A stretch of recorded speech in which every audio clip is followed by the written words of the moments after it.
श्रावण सोमवारी व्रताबरोबरच शिवामूठ अर्पण करण्यालाही तितकंच महत्त्व आहे।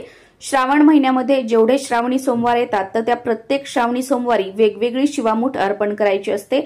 पण ही अर्पण केलेली शिवामूठ दुसऱ्या दिवशी उत्तर पूजा केल्यानंतर निर्माल्यामध्ये टाकायची नाही किंवा डस्टबिन मध्ये टाकायची नाही किंवा कुठे पायाखाली येईल, पायंदळी येईल अशी सुद्धा टाकायची नाही।